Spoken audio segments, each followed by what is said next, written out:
नमस्कार दोस्तों। आज अपनी अविकारी शब्दों की क्लास है। इतने दिन हमारी विकारी शब्दों की क्लास चल रही थी, उसमें हमने संज्ञा, सर्वनाम, विशेषण, क्रिया ये पढ़ लिए थे। अब हम आज अविकारी शब्दों के बारे में जानेंगे, ठीक है। अविकारी शब्द को वो होते हैं जिनमें लिंग, वचन, कारक, काल के अनुसार परिवर्तन नहीं होता है, वो अविकारी शब्द होते हैं। और विकारी शब्दों में इनके अनुसार परिवर्तन होता है, ठीक है। अब देखो, आज इनमें अव्यय पढ़ेंगे हम। क्या? अव्यय। अव्यय देखो, जैसे धीरे धीरे है, तेज है, ये अव्यय शब्द होते हैं। तो देखो, सबसे पहले मैंने उदाहरण लिया है कि बच्चा धीरे धीरे चलता है। बच्चा धीरे धीरे चलता है। लड़की धीरे धीरे चलती है, लड़के धीरे धीरे चलते हैं। ये चाहे यहाँ पे कोई कैसे भी आए, जैसे बच्चा है, लड़की है, लड़के हैं, लेकिन इन शब्दों पर कोई प्रभाव नहीं पड़ेगा, इनमें कोई परिवर्तन नहीं होगा। यह है जैसे के जैसे ही रहेंगे। तभी इनको अविकारी शब्द कहा गया है कि लिंग, वचन, काल, कारक के आधार पर परिवर्तन नहीं होगा इनमें। जैसे यहाँ पे लिंग परिवर्तन हुआ ना, यहाँ बच्चा था, यहाँ लड़की हो गई, ठीक है, यहाँ लड़के हो गए, ये लिंग परिवर्तन हुआ, तो ये परिवर्तन हुआ, तो इनमें कोई प्रभाव नहीं पड़ा इन शब्दों में। ये धीरे धीरे ये ऐसे ही रहेंगे, इसलिए इनको अविकारी शब्द या अव्यय कहते हैं।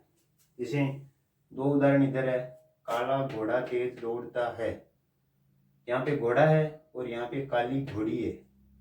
लिंग चेंज हो रहा है दोनों का, लेकिन तेज दौड़ता, तेज तेज, दोनों में तेज तेज है, कोई परिवर्तन नहीं हुआ।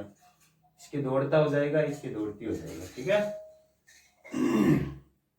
अब देखो, अव्यय वे शब्द जिनका रूप, लिंग, वचन, कारक और काल के अनुसार परिवर्तन नहीं होता है, अविकारी शब्द कहलाते हैं, और इनको ही अव्यय भी कहते हैं, ठीक है। ये अव्यय शब्दों की परिभाषा हो जाएगी। अब देखो, ये उदाहरण है, लड़का धीरे धीरे चलता है। जैसे अव्यय शब्दों का हमने उदाहरण ले लिया, इसमें धीरे धीरे अव्यय शब्द है। अब ये अव्यय शब्द होते हैं, इनको 5 भागों में बांटा गया है, इनके 5 उपभेद है। वो देखो कौन कौन से है। पहला है क्रिया विशेषण, दूसरा है संबंध बोधक, तीसरा है समुच्चय बोधक, चौथा है विस्मयादि बोधक, और पांचवा है निपात। तो सबसे पहले हम क्रिया विशेषण को देखते हैं, क्रिया विशेषण की परिभाषा देखते हैं। देखो, मैंने ये शॉर्टकट बनाया है, एकदम याद करने में आसानी रही, और जल्दी से वीडियो को देखकर इनको कंटेस्ट कर लिया जाए, याद कर लिया जाए, इसलिए ये शॉर्टकट बनाया मैंने। देखो, वे अव्यय शब्द जो क्रिया के तुरंत पहले प्रयुक्त होकर उसकी विशेषता का बोध कराते हैं, वे क्रिया विशेषण कहलाते हैं। वे अव्यय शब्द जो क्रिया के तुरंत पहले प्रयुक्त होकर उसकी विशेषता का बोध कराते हैं, वे क्रिया विशेषण अव्यय कहलाते हैं। जैसे काला घोड़ा तेज दौड़ता है, क्रिया के तुरंत पहले प्रयुक्त हो गया, ठीक है। ये देखो, बच्चा धीरे धीरे चलता है, क्रिया के तुरंत पहले धीरे धीरे प्रयुक्त हो गया, तो ये क्रिया के तुरंत पहले अगर आ जाए तो उनको हम क्रिया विशेषण में रखेंगे। किसमें? क्रिया विशेषण में। क्रिया विशेषण के ही 4 उपभेद है। कौन कौन से? काल बोधक क्रिया विशेषण, स्थान बोधक क्रिया विशेषण, परिमाण बोधक क्रिया विशेषण, रीति बोधक क्रिया विशेषण। तो काल बोधक क्रिया विशेषण का उदाहरण है, देखो, मोहन बहुत पहले चला गया। बहुत पहले यानी काल का बोध करा रहा है, ये बहुत पहले, ठीक है ना। अब इसमें देखो, स्थान बोधक क्रिया विशेषण, इसमें स्थान से संबंधित, जैसे ऊपर, नीचे, बाहर, भीतर, आगे, पीछे, सामने, समीप।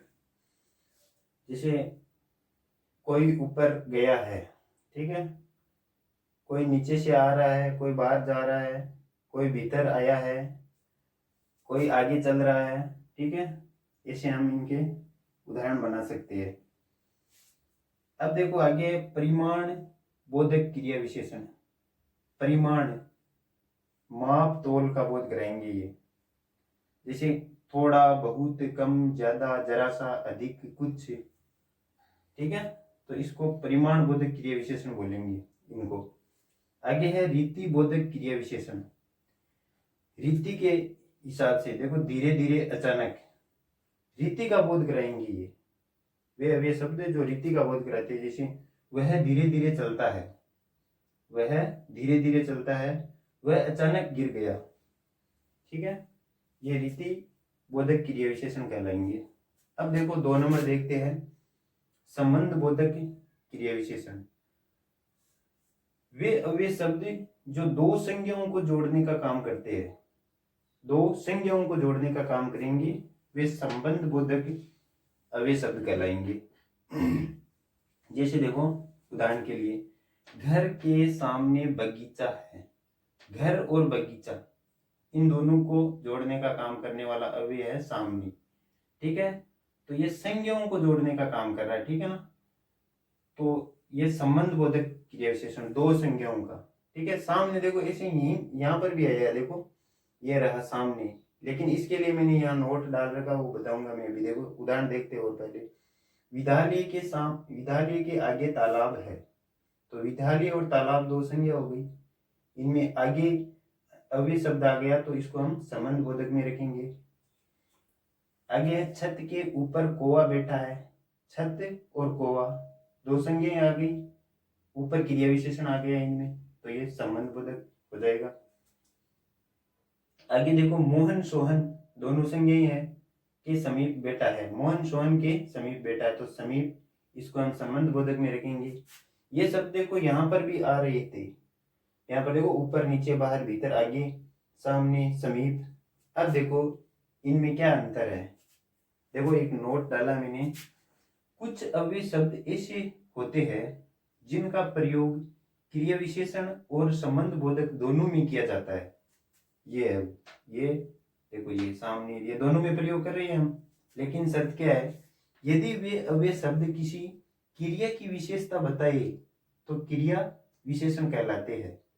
जैसे मैंने डायरेक्ट बोला था ना, कोई आ रहा है, कोई ऊपर जा रहा है, तो ये क्रिया से जुड़ा डायरेक्ट, इसमें कोई संज्ञा नहीं आई है। जैसे इसमें देखो, विद्यालय के आगे तालाब है, तो ये 2 संज्ञाएं आ गई, तो इसको संबंध बोधक में रखेंगे। अगर ये संज्ञाएं नहीं आएगी इनमें, तो इनको स्थान बोधक में रखेंगे। ठीक है, देखो अव्यय शब्द किसी क्रिया की विशेषता बताए तो क्रिया विशेषण होते हैं, और यदि 2 संज्ञाओं के संबंध का बोध कराए तो संबंध बोधक कहलाते हैं। ठीक है, 2 संज्ञाओं का बोध कराएंगे अगर वो क्रिया विशेषण, तो संबंध बोधक कहलाएंगे, और क्रिया की विशेषता बताएंगे तो स्थान बोधक हो जाएंगे। ठीक है, अब देखो समुच्चय बोधक क्रिया विशेषण। वे अव्यय शब्द जो 2 वाक्यांशों या वाक्यों को जोड़ने का काम करते हैं। बड़े बड़े 2 वाक्य हो, उनको जोड़ने का काम करते हैं। कोई वाक्यांश हो सकते हैं, वाक्यों के अंश, या वाक्य हो सकते हैं 2। जैसे कृष्ण बांसुरी बजाता है, ये एक वाक्य हो गया, और ये और से जोड़ दिया, फिर राधा नाचती है, तो 2 वाक्यांशों और वाक्यों को जोड़ने वाली क्रिया विशेषण समुच्चय बोधक कहलाएंगे। ये उदाहरण हो गया इसका। ठीक है, इसके 2 उपभेद कर सकते हैं हम। एक तो होता है संयोजक, संयोजक में यानी 2 को जोड़ने वाला, जैसे और, तथा, एवं, इसलिए, कि, मानो, ये शब्द 2 वाक्यांशों को जोड़ने का काम करते हैं। और विभाजक शब्द किंतु, परंतु, लेकिन, या, अथवा, ये 2 वाक्यों को विभाजित करने का, अलग अलग करने का काम करते हैं ये शब्द। ठीक है, अब देखो 4 नंबर है विस्मयादि बोधक। वे अव्यय शब्द जो किसी विस्मय का बोध कराते हैं। विस्मय क्या हो सकते हैं, जैसे हर्ष, शोक, घृणा, विस्मय इत्यादि का बोध कराते हैं। ठीक है, तो ये क्या कहलाते हैं, विस्मयादि बोधक अव्यय कहलाते हैं। जैसे उदाहरण के लिए हम कहते हैं ना, वाह, अरे, शाबाश, छी छी, हे राम, क्या, ओहो, अच्छा। ठीक है, इनके ये चिन्ह भी आएगा विस्मयादि बोधक का। अब देखो, जैसे उदाहरण के लिए, वाह क्या दृश्य है, अरे तुम कब आई, प्रश्नवाचक आ गया ना, कब आई। ठीक है, अरे विस्मयादि बोधक, तुम कब आई। छी छी, बहुत गंदगी है, गंदगी होती है तो हम बोलते हैं ना, छी छी बहुत गंदगी है। अब देखो आगे 5 नंबर निपात अव्यय।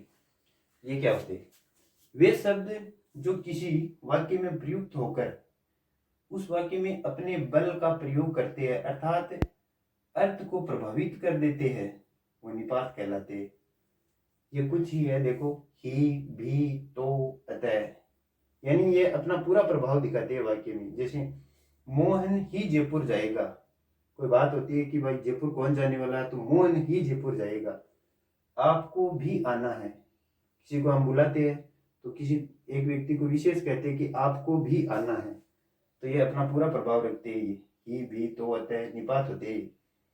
वह चला गया अतः तुम जाओ, वह चला गया अतः तुम जाओ, ठीक है, अतः भी निपात है। उसे मात्र 100 रुपये देना, मात्र भी निपात है, यानी 100 रुपये ही देना है उसे, 100, ठीक है, मात्र 100 रुपये देना। तो थैंक यू दोस्तों, ये हमारी अव्यय की क्लास थी। अगर वीडियो पसंद आए तो चैनल को सब्सक्राइब करना।